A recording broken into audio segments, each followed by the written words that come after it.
Hi guys, gusto ko nga lang pala i-share yung nangyari kanina bago ako umuwi. Ito nga pala si Tatay Monching, 84 years old, taga Darangan, Binangonan. After ko maghatid ng pamangking ko sa laboratory malapit sa Margarito Hospital, ay nilapitan niya ako. Nagtanong siya kung saan ako papunta at kung pwede daw ba siya makasabay dahil papunta siya ng Batingan at bibili siya ng paninda niyang basahan. Hindi naman ako nagdalawang isip na iangkas si tatay dahil hirap na rin siya maglakad. Habang nasa biyahe ay nagtanong-tanong ako kay tatay tungkol sa kanyang buhay. Doon nga ay sinabi niya na siya ay may isa lamang anak at ang kanyang asawa ay nakilala niya sa Laguna.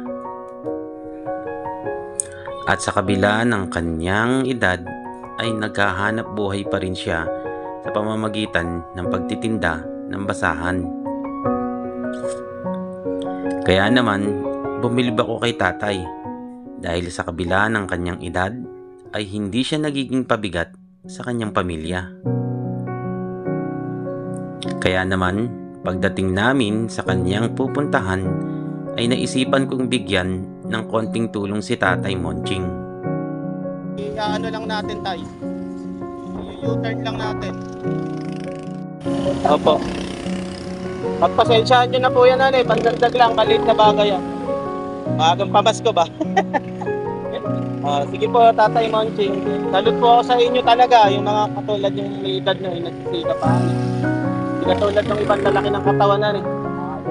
Namamalimos pa Pag di mo binigyan, galit pa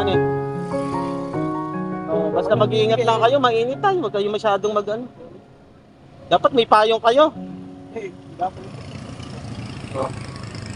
Grabe, 84 na si Tatay Monching. Pero nagsisikap pa din. Pao na ako. 3 para 4. Sumabak po ba kayo sa gera? Hindi naman, inabutan nyo lang. Ako ang panganay kasi. Ako ang anak na isa. Taga dito po talaga kayo sa Binangonan? Sige po tayo, maingat. Ingat kayo.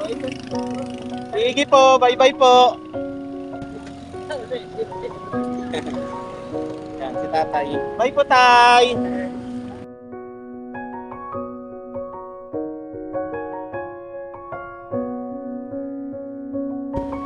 Yun guys,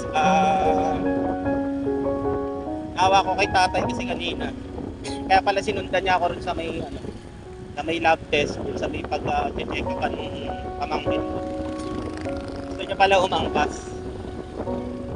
Siyempre, sino ba naman tayo para tumungin ko? Nangangailangan si tatay para makatipid na din.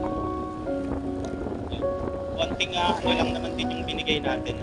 So, hindi naman dapat kailangang i-video. Pero siyempre, masarap sa pakiramdam yung nakakatulong tayo kahit sa maliit na bagay. Para inspire lang ang iba sa iba, di ba?